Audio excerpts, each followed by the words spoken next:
Central government ने नमो cities बनाने का फ़ैसला किया है और ये नमो सिटीज़ एनसीआर के एरियाज़ में बनेंगी। इनके लिए 5,000 करोड़ का फंड भी तैयार कर लिया गया है। प्रदूषण और कनेक्टिविटी पर मिलकर काम करना होगा, ऐसा सीएम का कहना है।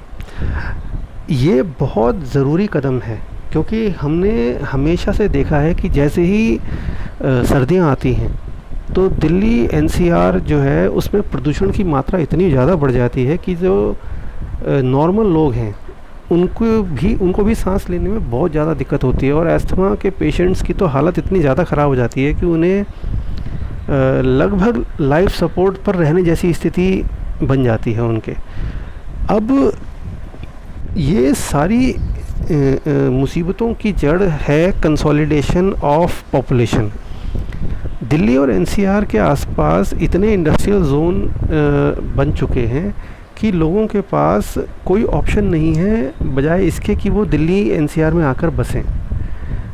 गांव से भी लोग आते हैं, अलग अलग राज्यों से लोग आते हैं और वो दिल्ली में किराए पर रहते हैं या किसी अपने रिश्तेदार के घर रहते हैं या किसी तरह से घर खरीद के, जो समृद्ध हैं वो घर खरीद कर भी रहते हैं, जो अच्छी नौकरी करते हैं वो घर खरीद भी लेते हैं। और आपको दिल्ली एनसीआर के आसपास के रीजन में बहुत ज़्यादा सोसाइटीज़ का कंस्ट्रक्शन होते हुए भी दिखता है, हाई राइज़ का कंस्ट्रक्शन होते हुए भी दिखता है। और इनकी वजह से दिल्ली में जो ग्रीन बेल्ट है वो नाम मात्र की रह गई है। आपने देखा होगा कि ये सोसाइटीज़ में अक्सर ये दावा किया जाता है कि हमारे पास इतनी ग्रीन बेल्ट है, हमने इतने पेड़ लगा दिए।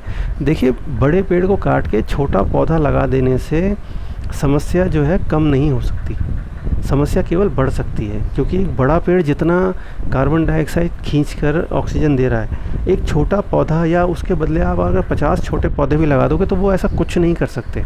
वो उनका इम्पैक्ट ना के बराबर होता है और फिर उनको पेड़ बनने में सालों लग जाते हैं, बल्कि कभी कभी केस में तो 15 से 20 साल लग जाते हैं।